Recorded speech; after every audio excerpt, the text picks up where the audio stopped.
Hai, berjumpa lagi di channel Jas Merah. Kali ini Jas Merah akan menceritakan secara singkat dari sejarahnya Khalifah Umar bin Khattab radhiyallahu anhu, Khalifah kedua umat muslim yang mampu melebarkan sayap-sayap kaum muslimin.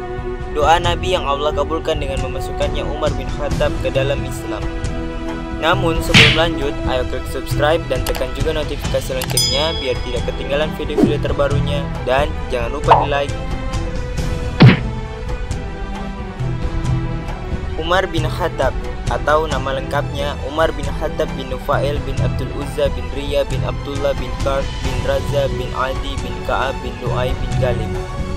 Ia adalah seorang khalifah muslim yang kedua. Umar lahir 12 tahun sebelum kelahiran Nabi Muhammad SAW atau sekitar tahun 584 Masehi. Nama ayahnya adalah Khattab bin Nufail al-Mazumi al-Quraisy dari suku Adi. Ibunya bernama Hantama binti Hashim. Umar mempunyai postur tubuh yang tegap dan kuat. Wataknya keras, berani dan berdisiplin tinggi. Pada masa remajanya, ia dikenal sebagai pegulat perkasa dan sering menampilkan kemampuannya itu dalam pesta tahunan pasar Ukas di Mekah. Ia memiliki kecerdasan yang luar biasa, mampu memperkirakan hal-hal yang akan terjadi di masa yang akan datang. Tutur katanya halus dan bicaranya fasih. Kelebihan-kelebihannya yang dimilikinya itu mengantarkannya terpilih menjadi wakil kabilahnya. Ia selalu diberi kepercayaan sebagai utusan mewakili kabilah Quraisy dalam melakukan perundingan-perundingan dengan suku-suku lain. Keunggulan berdiplomasi membuatnya populer di kalangan berbagai suku Arab. Sedangkan ketika ia memeluk Islam, ia mendapatkan julukan sebagai Al-Faruq, yang berarti orang yang bisa memisahkan antara kebenaran dan kebatilan. Sebelum memeluk Islam, Umar bin Khattab adalah seorang yang paling keras terhadap ajaran Islam. Ia paling gigih untuk menentang ajaran-ajaran Islam. Namun, walaupun yang paling keras dalam menentang Islam, akan tetapi dia sangat berhati lembut. Umar bin Khattab pernah menghajar seorang budak agar mau meninggalkan Islam. Dan setelah cukup lama menghajar seorang budak itu, akhirnya Umar berhenti mengajarnya. Umar berkata, "Aku sudah memaafkanmu. Kau kulepas hanya karena aku sudah bosan memukulmu." Dan si budak menjawab, "Itulah yang dilakukan Allah kepadamu." Kejadian itu didengar sampai ke telinga Abu Bakar As-Siddiq. Abu Bakar kemudian menemui budak itu dan dibeli, lalu Abu Bakar membebaskan budak itu. Umar sempat terharu dan kesepian ketika para kaum muslimin hijrah ke Abyssinia. Sempat sebelum kaum muslimin hijrah, Umar berjumpa dengan Ummu Abdullah. Umar bertanya, "Jadi berangkat juga Ummu Abdullah?" Ummu Abdullah menjawab, "Ya, kami akan keluar dari bumi Allah ini. Kalian mengganggu kami dengan kekerasan. Semoga Allah memberi jalan keluar kepada kami." Lalu Umar membalas, "Allah akan menyertai kalian." Hatinya Umar sangat lembut. Nabi Muhammad berdoa kepada Allah, "Ya Allah, kuatkanlah Islam dengan salah seorang dari Amir bin Hisham atau Umar bin Khattab." Suatu ketika kala itu Umar merasakan sedih ketika terjadi perpecahan di kalangan Quraisy.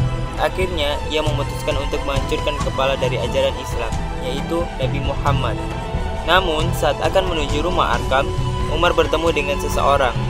Dan seseorang ini mengatakan kalau adiknya Fatimah beserta suaminya telah memeluk Islam. Sontak saja ini membuat Umar bin Khattab geram dan murka.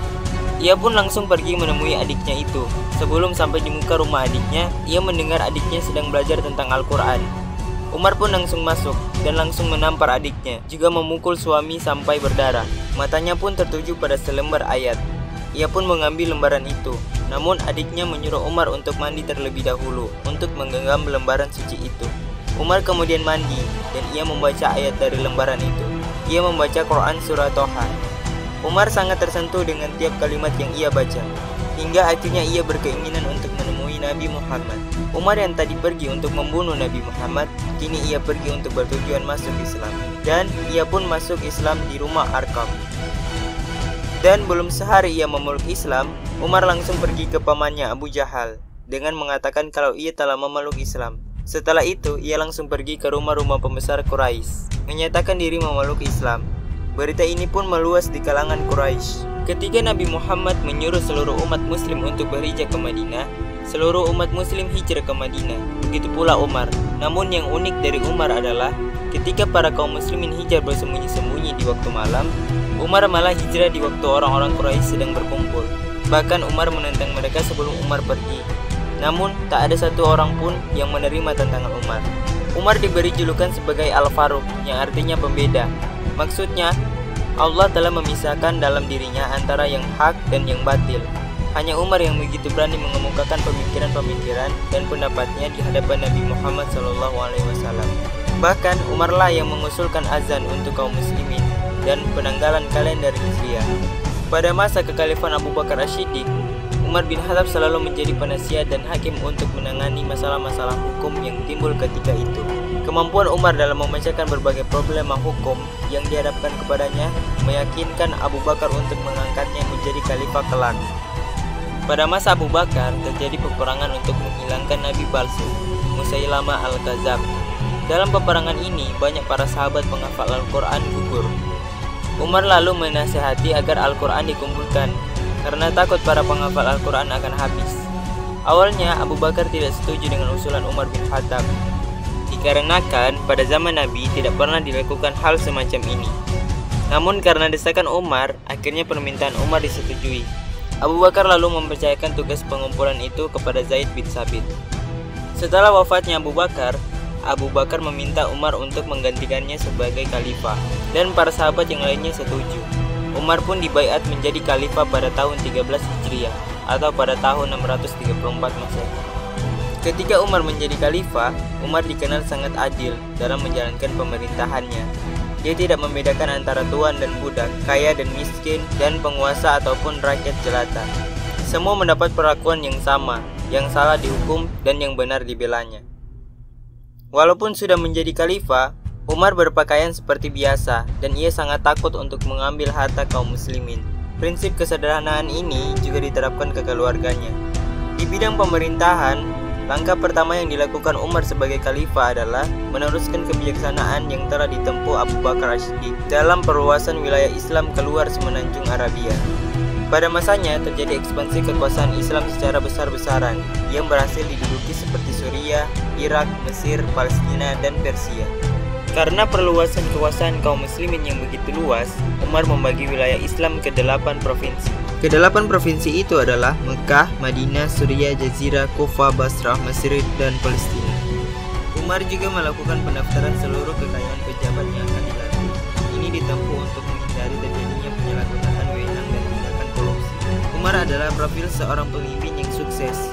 Kesuksesannya dalam menyebarkan panji-panji Islam mengundang rasa iri dan dengki di hati musuh-musuhnya. Umar pun ditikam pada saat akan melaksanakan sholat subuh, dengan ditikamnya sebanyak 3 kali oleh Abu Lu'lu'ah. Peristiwa ini mengakibatkan kematian bagi Umar. Umar wafat pada 26 Zulhijjah tahun 23 Hijriah atau 3 November tahun 644 Masehi. Ia memerintah menjadi khalifah selama 10 tahun. Baiklah, itulah sebagian profil dari Amirul Mukminin Umar bin Khattab.